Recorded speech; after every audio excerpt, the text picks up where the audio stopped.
Hello, everyone. Thank you so much for tuning to Thrive with Ina podcast. Today, we are interviewing an incredible entrepreneur, Justine Campasano. Justine, thank you so much for joining us. And I'm going to tell everyone a little bit about you before we dive into your story.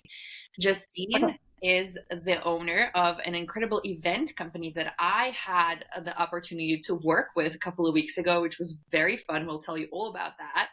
But Justine Campasano Events is a company that can take care of all things that you need to have a special event anywhere, anytime. So let's wait no more and dive straight in. Welcome. Thank you so much for having Oh, me and for that great introduction. I'm so excited. The event that we did together a couple of weeks ago was a really incredible production.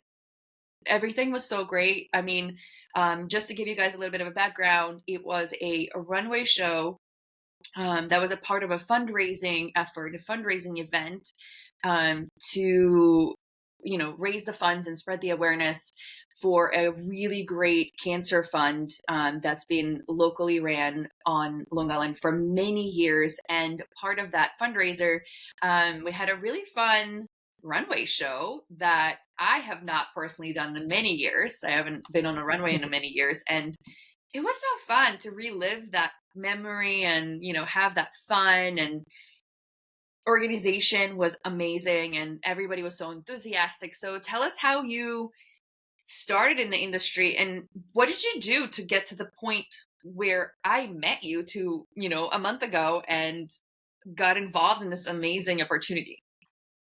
Sure. So I actually started in the corporate world right from college. Actually, I was working in the event industry while I was in my senior year of college. So I went to FIT in Manhattan, and I went for advertising and marketing. And I saw this incredible internship opportunity at Versace in their events division. And it was, speaking of fashion shows, it was amazing. I did a lot of the fashion shows. They actually flew me to the Bahamas for a big celebrity fashion show. We did galas, like a lot of charity events also, which I think I learned early on that I loved the charity events. Those are definitely my favorite.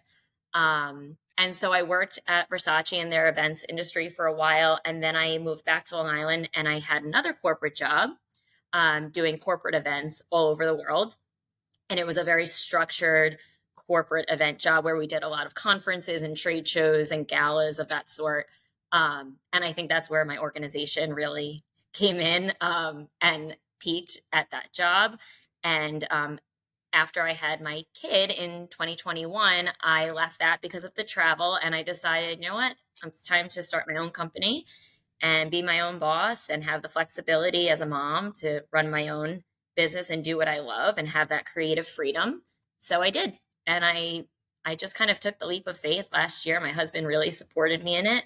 And I did it last November and I jumped right in. And then that's when I joined Babes in Business to kind of catapult my career and network with other entrepreneurs. And that's where I met you and had the pleasure of asking you to join the fashion show event, which was to date my biggest event in my own company. So that was really exciting. Oh, I love that. I did not know that. I'm so Yeah. glad I was a part of it.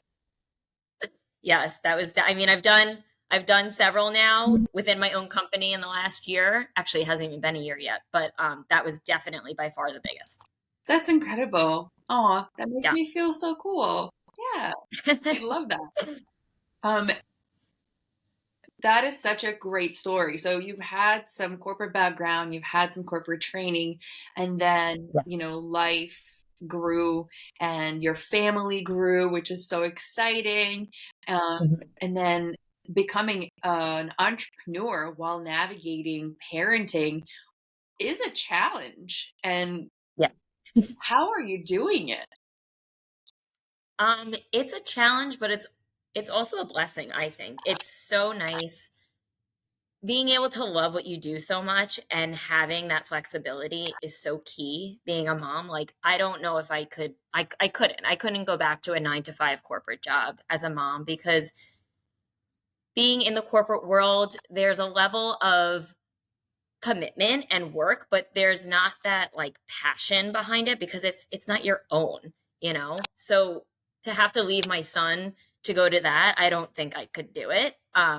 But to have my own company and to really thrive building something myself, it's just so rewarding. And so I think that's what kind of allows me to do both because I love all areas of life now. It's not like, oh, I have to go to work.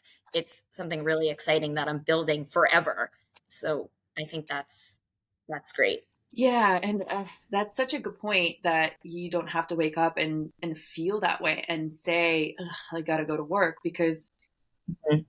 that in itself is such a negative way to go about life and live. And that's what I coach a lot of my clients on, that if Yeah, you wake up in the morning and that's how you feel, you've got to figure out how to get out of it. Because if you're exactly. not having the fun, if you're not enjoying what you're doing, work takes such an incredible amount of time out of our lives. Hmm. Why not have that time being also fun and enjoyable, right? Like we can create whatever we want. And I'm so glad that you took that leap of faith and almost a year in business, and it looks like it's Yeah. on the way up. Yes, I can't believe it's almost a year. November will be a year. Mhm. You have to celebrate.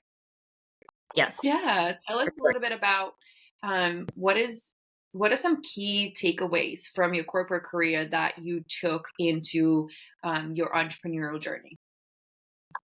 Um, I think like organization is so key, especially in running your own business, because there's no one to lean on. There's no team to, "Oh, I hope she saved that document," or I hope she scheduled that meeting. It's just you. So in my corporate job it was so structured and so organized. It just had to be that way, so that is now instilled in me. And I think that's something that I really pride myself on. I actually got a comment from my last event, the fashion show event. The president of Monday's Cancer Care, she actually saw like my run of show. She took my clipboard at one point just to look at something. She was like, "Wow, I've never seen this type of organization," because it's what I was taught in my last job, and I think that's the key to being able to be so successful in having my own now, because it's just me right now. So Hmm. while I plan to grow a team eventually, I think that will also come in so like I need to be so organized to be able to train employees later on, Hmm. down the road, to be able to show them templates and documents and past work and everything like that. So I think that's really been a huge benefit of working in a corporate job to starting my own. That's incredible. And the difference between having a corporate job where you're assigned events versus being self-employed where you have to go and Yeah. find the events, you have to find the jobs, you Hmm. have to find what's next. How do you find your events? How do you find people to book you for their events? Right. What is that mechanism that you have in place that's getting you out there into the new jobs? Yeah, so that was my biggest challenge, I think, early on. I remember saying at one of the babes at babes in business breakfast meetings, I was like, "Who's gonna hire me?" And Jen, the owner, was like, "Are you kidding me? Who's gonna hire you? You gotta put yourself out there." So I kind of keep remembering that, and I just push myself to do everything. Like I instead of emailing, I pick up the phone and I call Mhm. somebody. Instead of, waiting for somebody to ask me, I go to them. I take all different opportunities that get thrown my way, like this podcast. I don't know if a year ago I would have said yes. I would have just been like, I don't know if I feel comfortable doing that. But you just say yes to everything and it eventually leads you to somewhere. Um, I think also doing events always leads somewhere as well. So, like when I look back on all of my events in the last year, it originated from another event and somebody that I met at that event or a referral, something like that. And as you go, you just kind of see it exponentially growing, Mhm. and it's almost not even a year in; it's almost coming to me now.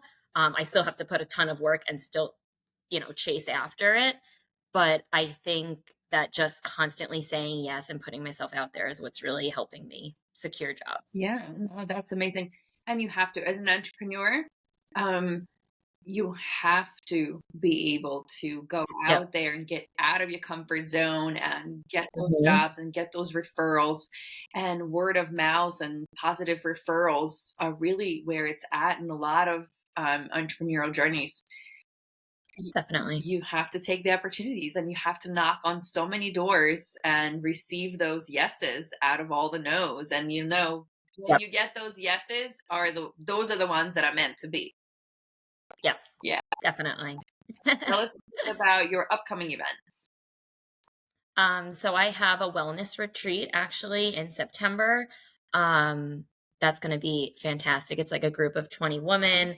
My sister is a holistic nurse coach. So she is leading the day in all of the workshops. And there's going to be a lot of meditations, Reiki circle, nourishing luncheons, journaling, everything wellness related. And it's going to be a really great day. So I have that coming up on September 7th. And that's very different. I've never done a retreat. So that's been really fun to plan. And then I'm also doing a bridal expo at the end of September. I'm partnering with Fire Island Vines in Bayshore.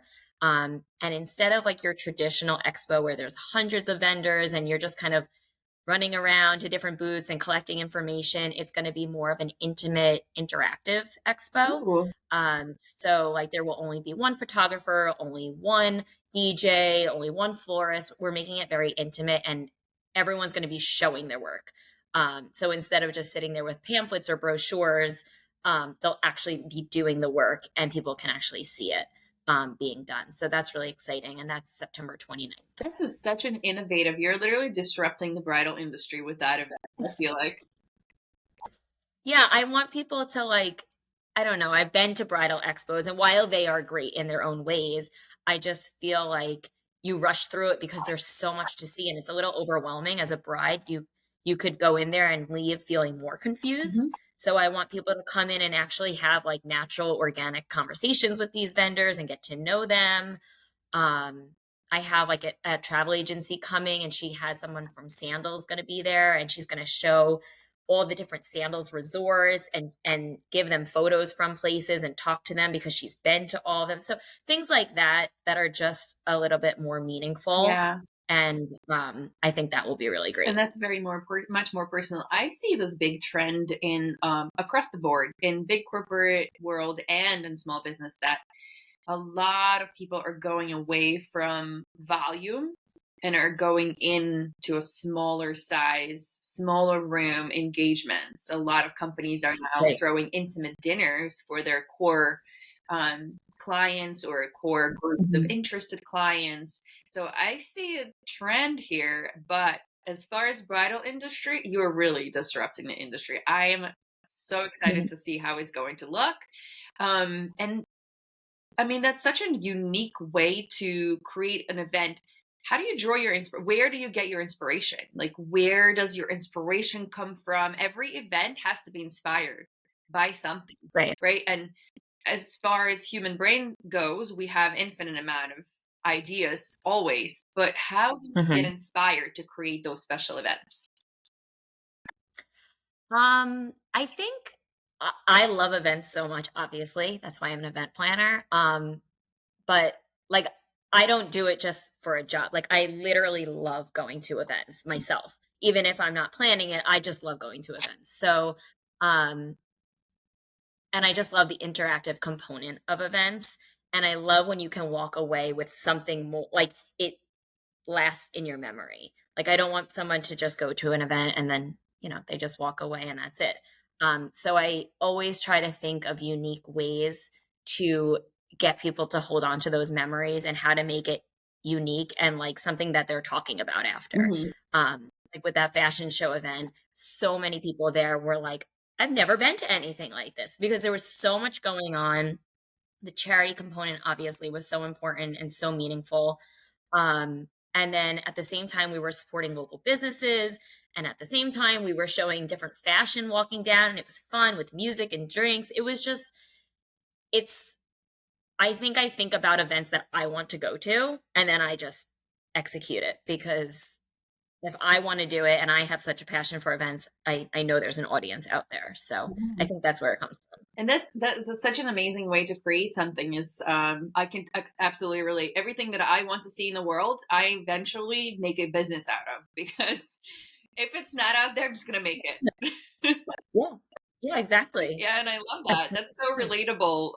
And it takes bravery. It takes guts to just be like, you know what? I want an event like this, and I'm going to find people who are going to book me to make the event like this. And you have to be so convincing, and you have to sell yourself so hard on it that other people just be like, I want it. Whatever you're selling, yeah. I'm buying, and it's such a great, passionate way to go about your business. I love it so much. Your story is really incredible. Especially since I didn't even know that you've been in self-employment industry since what, less than a year ago. I mean, it's incredible. What a track Yeah. record for success. I love it. What do you think you mentioned that you are planning to scale eventually and hire other people. What do you think that's going to look like? Have you thought about who are your first hires going to be, and where exactly do you want to expand? Where do you want to delegate? Where do you want to not delegate and hold on to that piece of control? What does that look Yeah. like? Um, yeah. So it's funny you say that, like, where do you not want to delegate and where, because, there is a control factor there where when I get to the point of hiring, I'll be years in and I'll have my own ways of doing Mhm. it by then. And I care so much about my clients. Like, if my clients aren't over the moon happy and excited about their event and the success of it, Mhm. like, it doesn't work for me. I want them to be so happy. So, to give up that control so that I know an employee is taking care of my client just how I would is definitely going to be a challenge. But I think I would start off as hiring like an assistant for on site because I always need help on site. Leading up to the events right now, I can handle it all. Um, while some days are a lot crazier than others, I don't need that yet. But I think an area that I will need it within the next year is definitely like an on site assistant. Okay. And then I feel like that will organically grow into something else Mhm. after working with somebody and feeling like they're on, my same wavelength and everything. Interesting. Are you planning to have someone with experience, or you're open to hiring interns that are just entering the field? How do you feel about beginners, newbies versus someone with experience? I think I would go for an experienced to start. Um, if I grow, to where I have 5 to 10 employees, something like that, I would definitely look to have interns or beginners at a lower level if I start to have like a tiered structure in my company. But to start, I feel like I would have to really lean on that person if it was only one or two other people. Mhm. Um, so I would definitely go for a more experienced event professional. I've actually been working with another event planner. She's on Long Island, and I've been helping her out like here and there. She needs help with a wedding on site, and it's nice to have that. Like, she can just give me something, and she'll look at me, and she just knows, okay, she has it because I'm Yeah. experienced in the field. So it's kind of nice to have that. Yeah. That's a good point for sure. Once you have that, base, that a foundation, and then you can Mhm. just hire people that can learn from you in the industry. Um, Definitely. for sure. How do you choose your vendors? I've chosen a lot through Babes in Business, actually, Mm. because within that group, I feel like we are all so like-minded and just so passionate about our own companies. Mhm. And so I value that. Like, I want to hire a vendor to work with me on an event that I know is like super passionate about it and cares as much as I do. Mhm. So I've definitely gone to the networking group for a lot of my vendors. I love. Um, yeah. Aside from that, I think it's more like word of mouth, or even like if I go to a photographer, this actually happened for an event recently. I asked one of my photographers and she wasn't available. So she referred another photographer to me. Okay. So that's kind of how it happens sometimes. And then just my own research, social media, Instagram is amazing. It's their own portfolio right there. I can see all of their work and then I can speak with them. And sometimes I get it through that way as well. Yeah. What is some of your favorite moments from the events that you've done? Like maybe vendor interaction or the structure of the event or the way it turned out. Like, think of a moment in one of the events that you've done that would stand out to you if you were thinking about like what is the absolute highlight so far? Hmm. Um, I think the highlight, and I keep going back to this, but it was a big event. When I was sitting in the front row at the fashion show and the music went off and the first model walked down, and I was just like, I still get chills about it. It was like I had been waiting for 7 months for that. That's how long that event took to plan, and I like kept picturing that in my mind too. Like the weeks leading up to the event, I can't wait to be sitting in that front row and hear the music and see the first model walk down. And when it happened, it was like it was perfect. Yeah. It was really incredible. I keep still reusing the photos from the event for pretty much all of the aspects of my business.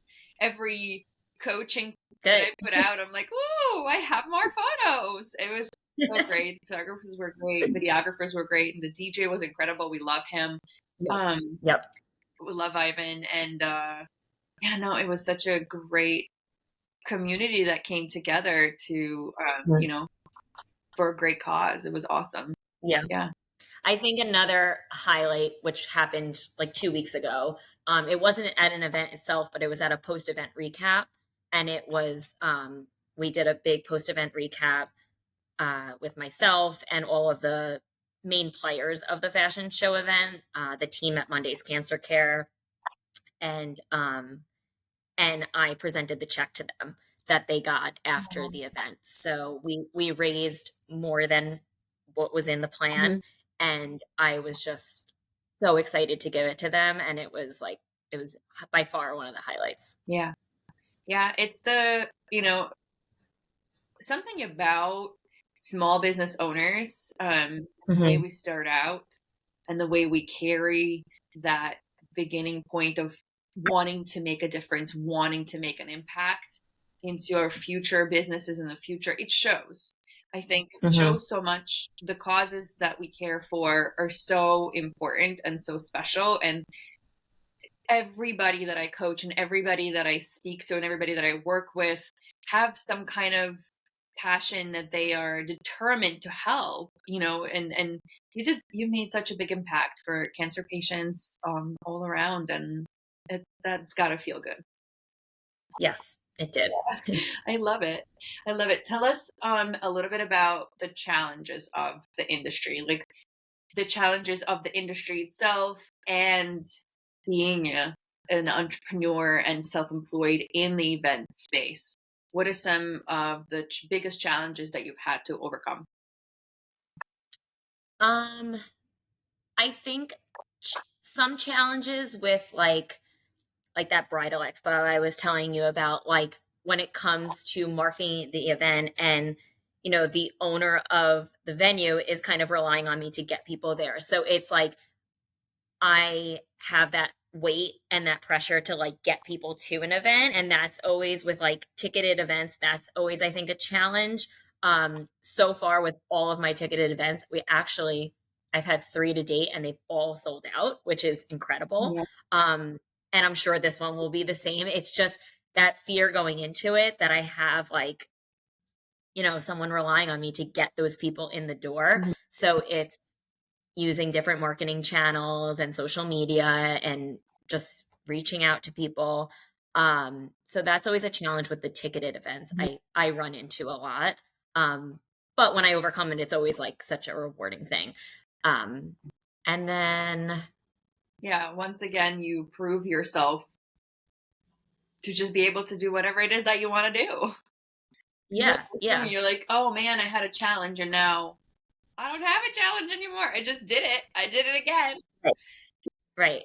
And I think the more I go on, like I can I can only imagine like 3 years from now how I'll feel and I'll approach those. Like I'm excited I feel like my confidence has already grown so much Mhm.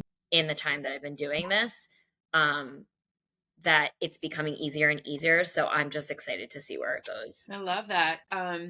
What marketing channels do you use? You mentioned a lot of social media.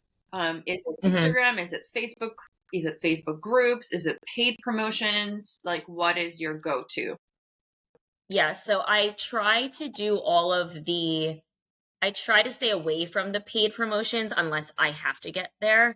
But I think it's heavily relying on social media. It's the best marketing channel, Mhm. I think. Um, that's how I've sold out a lot of the events.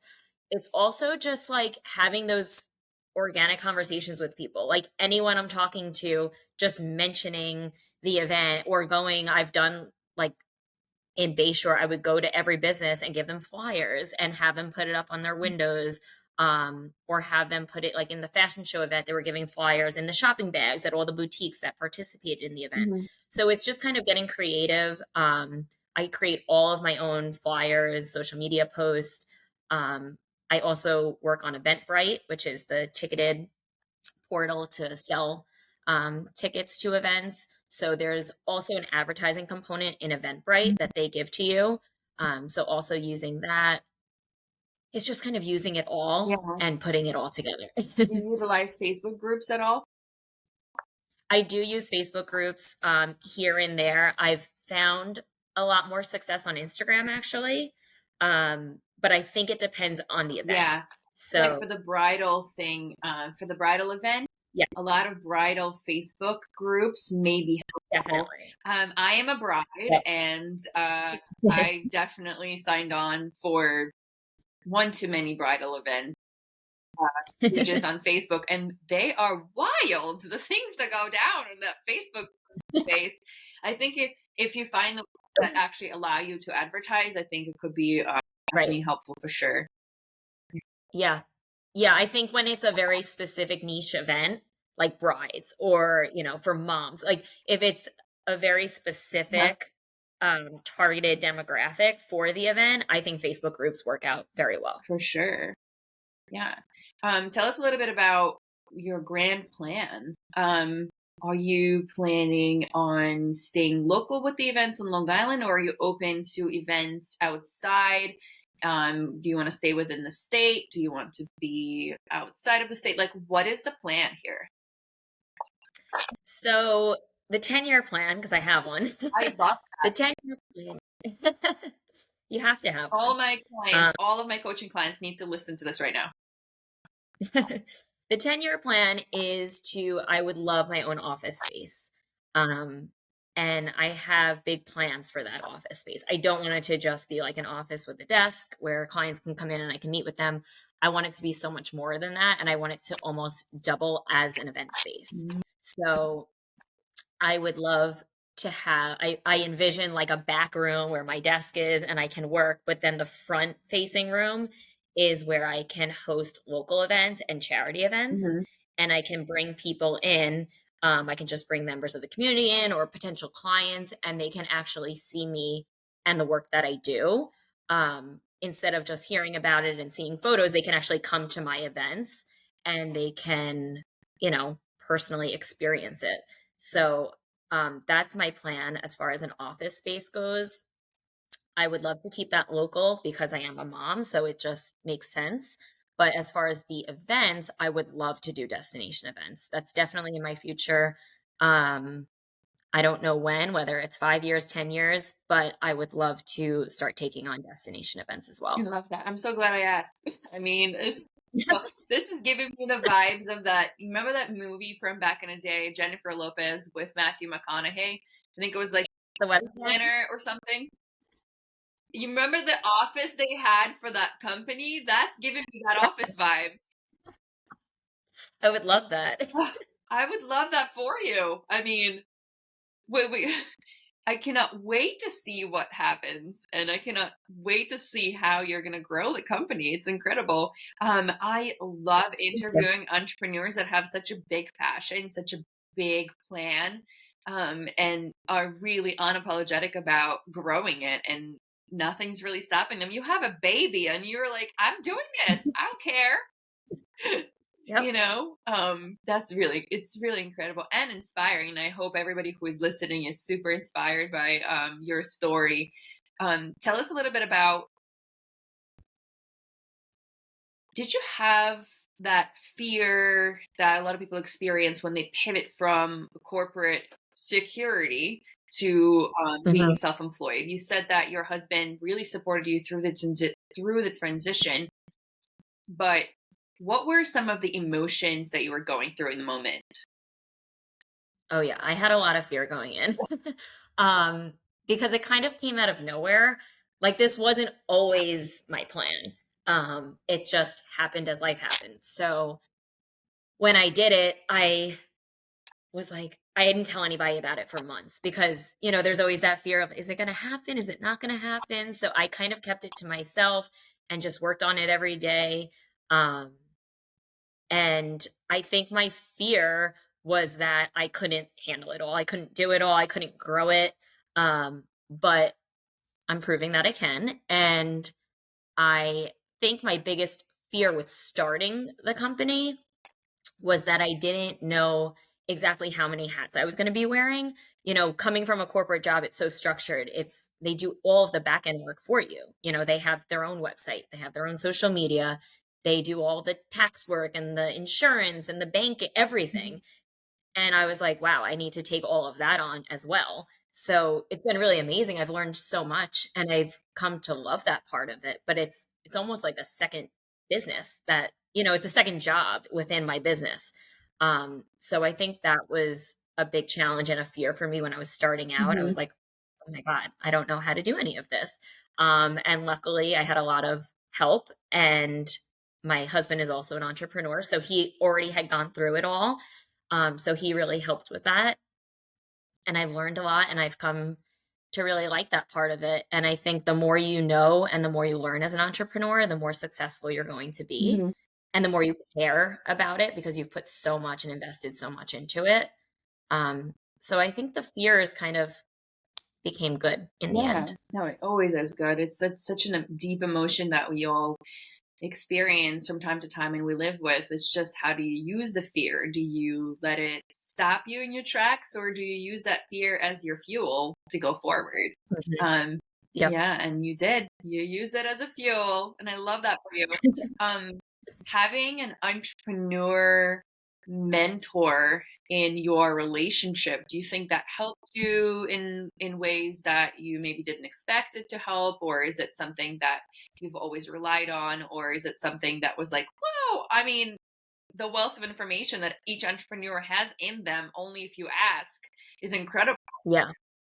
What Hmm. do you Yeah. It's been extremely helpful. It's been amazing. I mean, he's always helped me on like my career side just because he's very driven in his own think? career. So it's been really nice to always lean on each other and support each other throughout. But when I started my own company and I brought the idea to him, he was like so supportive that that was like the make or break conversation. I had all these ideas and I wrote everything down and I showed it to him and he was like, you have to do this. Aw, And he was so supportive. And I think that's what really made me take that step forward. And it's just, I think it's even improved our relationship because it's like so nice that we can talk about literally everything now. Sometimes you can't talk about your career with your spouse. They just don't, get it, or they don't understand what's going on at your company or things like that. But we're so like invested in each other's that it's been really nice. And I think it's really fun that our son can see his parents be entrepreneurs and how we've built these businesses. And I think that's really cool for him as he grows older. that is really cool. And I literally got the chills. I like pictured you Mhm. coming to your husband with this business plan, and he was like, "You have to do it." Isn't it so nice when you have a cheerleader built Yes. in your life partner? That's the best, really. I coach so many people that have they want to become an entrepreneur, and their partners are very much into the corporate structure where they have a corporate job, but they don't really believe in success stories in entrepreneurship, regardless of all the evidence out there. And the struggle that happens sometimes when you're wanting to convince your partner that this is the path you chose and there's going to be a risk, but you're going to do it anyway. And it could create some friction. And I'm so excited that you just had this such an incredible support straight up. Here's the, pom poms. Let's cheer for mom. Yeah. Yeah, definitely. I love that so much for you. I love it. Thank you so much for sharing, learning so much. Is there something that you would give as an advice to someone who is starting out, whether it's in an event space or not event space, just someone starting out or pivoting from a corporate career or thinking that, straight out of college, they want to start a business, or like, what is the advice that you could give? It's a good question. I think the biggest advice I would have is not to compare yourself with any other business owner out there, because I found myself doing that in the beginning because it's really easy to do that. Because you're looking at them for a little bit of guidance and like direction as to where you want yourself to go, or how do they do that, or how do they get their clients, or what do their events look like, and I think I found myself comparing a lot in the beginning, and it almost was like making me not do me. And at one point I was like, I don't need to do it how they're doing it. I can just run my own business and do my own thing and see where it takes me. And it's proven to be successful. So I think looking at other business owners and entrepreneurs as like support and motivation is so amazing and so key when you're starting out, but take the comparison out of it, because you're never going to be another business. You're going to be your own. And I think that's what is critical to success, when you are true to what you believe and how you want to run it, is so important. Yeah, thank you. That's really good advice. And that's what I coach a lot of my clients on. That comparison is an extremely discouraging thing to anyone, really. Right. It does, in any area of life, really. It really doesn't lead anywhere positive. Being inspired by someone is a whole other thing. Right. And then if instead of being inspired, you're comparing, then you're discouraging yourself from all the things, because what we really should be doing is looking up to someone, finding mentorship somewhere, and being inspired by how amazing those individuals are that you're looking up to. I think that outlook is really where it's at. I love it. Thanks so much for sharing. Yeah, you're welcome. Well, this has been an incredible conversation. So much valuable information for our entrepreneurs, our listeners. We got to learn so much about you and your passion and your path and your 10-year plan. I'm so excited. I can't wait. Thank you so much for sharing your story. Can you please tell our listeners what your social media handle is so they can follow you? Yes, it is at Justine Campasano Events. Amazing. And if anyone out there is looking to have an event professionally done, then she is your girl. Thank you. Yeah, thank you so much for coming on to Thrive with Ina podcast. Guys, if you enjoyed this episode, please share, like, respond, comment, send to a friend. We appreciate all of the organic growth. And we are looking forward to connecting again. Thank you all. Have a great day. Thank you so much. Thank you. Bye.